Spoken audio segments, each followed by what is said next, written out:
नमस्कार, एसोशियो शास्त्र में पुनः स्वागत है। आज हम समाज शास्त्र के विषय क्षेत्र के बारे में समझेंगे। विषय क्षेत्र यानी किसी भी विषय को हम कहाँ अप्लाई कर सकते हैं। विषय का उपयोग क्षेत्र कितना फैला हुआ है। क्या समाज शास्त्र का विषय क्षेत्र हमेशा से उतना ही रहा है जितना कि आज है? बिल्कुल नहीं। इसकी शुरुआत अत्यंत केंद्रित रूप में हुई थी। धीरे धीरे आविष्कार होते गए, सिद्धांत बनते गए तथा विषय का स्कोप विस्तृत होता गया। विषय क्षेत्र के विस्तार को 4 चरणों में समझा जा सकता है। पहला चरण समाजशास्त्र के जन्म यानी 1838 से 1880 के मध्य का है। इस फेज में समाज तथा सामाजिक घटनाओं का अध्ययन वृहत इकाई के रूप में किया जाता था, अर्थात इकाई के रूप में व्यक्ति विशेष का अध्ययन नहीं किया जाता था। उदाहरण के लिए विवाह, परिवार अथवा धर्म के बारे में समाज के विचार का अध्ययन समाजशास्त्र करता था, न कि कोई व्यक्ति इन संस्थाओं के बारे में क्या विचार रखता है का अध्ययन। यहाँ अगस्त कॉम्ट सामाजिक स्थितिकी और सामाजिक गतिकी की बात करते हैं, यानी समाज के स्थिर तथा गतिशील पक्ष का अध्ययन होना चाहिए। इसी प्रकार सेंट साइमन सामाजिक भौतिकी की बात करते हैं। इस दौरान आगमनात्मक परिप्रेक्ष्य अपनाया गया तथा अनुभववाद के सहारे सामाजिक वास्तविकता को समझने और व्याख्यायित करने का प्रयास किया गया। आगमनात्मक दृष्टिकोण यानी अवलोकन के आधार पर सिद्धांत निर्मित करना। उदाहरण के लिए 2 हाइड्रोजन और 1 ऑक्सीजन के मिलने से क्या बनता है। यह परीक्षण भारत, अमेरिका, जापान, रूस आदि की प्रयोगशाला में किया गया तथा परिणाम एक जैसा मिला कि 2 हाइड्रोजन और 1 ऑक्सीजन के मिलने से जल का निर्माण होता है।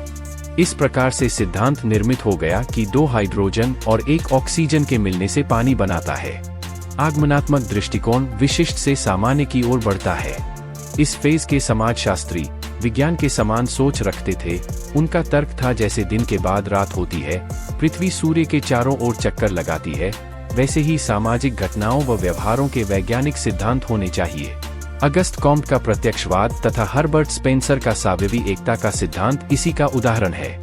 इसके अलावा पहले फेज में मानवतावादी परिप्रेक्ष्य को अपनाया गया, यानी यहाँ समाजशास्त्र का लक्ष्य सामाजिक समस्याओं को समझना था तथा उनका समाधान प्रस्तुत करना था। अब इस फेज को याद कैसे करेंगे, इसके लिए कोड है बर्फ।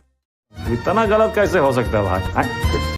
मतलब हिम H से ह्यूमनिस्टिक, I से इंडक्टिव और M से मैक्रो। इसे बाद दूसरा फेज 1880 से 1940 के मध्य का है। इस दौरान समाजशास्त्र का विषय क्षेत्र अधिक व्यापक हुआ। यहाँ वृहत तथा सूक्ष्म दोनों ही इकाइयों के रूप में समाज को समझने का प्रयास किया गया। एक तरफ इमाइल दुर्खीम, जो सामाजिक तथ्य के तहत समाज को एक वृहत व स्वतंत्र इकाई मानते हैं, वहीं दूसरी तरफ मैक्स वेबर वर्स्टीहेन के सहारे सूक्ष्म इकाई यानी व्यक्ति को भी समाज की व्याख्या में आवश्यक समझते हैं। इस प्रकार से यहाँ आरंभिक चरण की ही भांति समाज तथा सामाजिक घटनाओं का अध्ययन वृहत इकाई के रूप में किया गया, लेकिन साथ ही समाज तथा सामाजिक घटनाओं के अध्ययन में सूक्ष्म इकाइयों को भी महत्व दिया जाने लगा। इस चरण में समाजशास्त्र को अनेक महाविद्यालयों और विश्वविद्यालयों में पढ़ाया जाने लगा। विस्तार के कारण समाजशास्त्र 2 वैचारिक संप्रदायों में विभाजित हो गया। पहला स्वरूपात्मक संप्रदाय तथा दूसरा समन्वयात्मक संप्रदाय। स्वरूपात्मक संप्रदाय सूक्ष्म इकाइयों के अध्ययन पर जोर देना की बात करता है। इनके अनुसार प्रत्येक व्यक्ति के विचार व्यवहार आवश्यक होते हैं तथा उनका अध्ययन किया जाना चाहिए। कोई शिक्षार्थी अपने शिक्षक की बात क्यों मानता है, कोई बच्चा अपने माता पिता का आदर क्यों करता है। यहाँ व्यक्ति विशेष के अनुभवों की व्याख्या को महत्व दिया जाता है। इस संप्रदाय से संबंधित समाजशास्त्री Max Weber, George Simmel, Alfred Vierkandt, Leopold von Wiese तथा फर्डिनांड टॉनिज हैं। इसके बाद समन्वयात्मक संप्रदाय। यह संप्रदाय इस बात पर जोर देता है कि समाजशास्त्र का व्यापक और विस्तृत अध्ययन क्षेत्र होता है तथा समाज से जुड़े समस्त पहलुओं का अध्ययन समाजशास्त्र को करना चाहिए। इस संप्रदाय से संबंधित समाजशास्त्री Emile Durkheim, Pitirim Sorokin, Karl Mannheim, Lester F. Ward तथा लियोनार्ड टी. हॉबहाउस हैं। इसके बाद तीसरा चरण, जो 1940 से 1980 के मध्य का है। इस चरण में स्वरूपात्मक तथा समन्वयात्मक दोनों वैचारिक संप्रदायों का मिश्रण देखने को मिलता है। इस मिश्रण के अनुयायी समाजशास्त्री टालकॉट पार्सन्स, रॉबर्ट मर्टन, सी. राइट मिल्स तथा एंथोनी गिडेंस हैं। वहीं दूसरी तरफ स्वरूपात्मक संप्रदाय को मानने वाली विचारधाराएं भी अस्तित्व में हैं। इसमें लोकविधि विज्ञान तथा प्रघटनाशास्त्र प्रमुख हैं।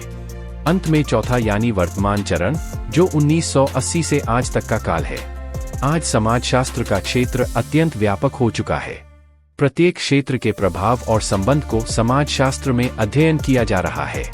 सूचना तकनीकी का समाज पर क्या प्रभाव पड़ रहा है, सोशल नेटवर्क की क्या भूमिका है, पर्यावरण से समाज कैसे प्रभावित होता है, स्वास्थ्य क्षेत्र से समाज का क्या संबंध है। इस फेज में उत्तर आधुनिक विचारों का उदय होता है। ये विचार बड़े बड़े सिद्धांतों का विरोध करते हैं तथा स्थानीय तथ्यों को महत्व देने की बात करते हैं। यहाँ जैक्स दरिडा, मिशेल फूको, फ्रेडरिक जेमेसन तथा एलन ब्राइमैन आदि प्रमुख विद्वान हैं। यहाँ आपने बहुत सारे समाजशास्त्रियों और सिद्धांतों का नाम देखा। इन सभी को हम धीरे धीरे आगे आने वाले वीडियोज में विस्तार से समझेंगे। समाजशास्त्र के विस्तार की यात्रा कैसी लगी, कमेंट करके बताएं। हमारे चैनल को सब्सक्राइब करें, वीडियो को लाइक करें, शेयर करें और समाजशास्त्र पर अपने विचार कमेंट करें। Till then, stay healthy, stay safe and keep reading.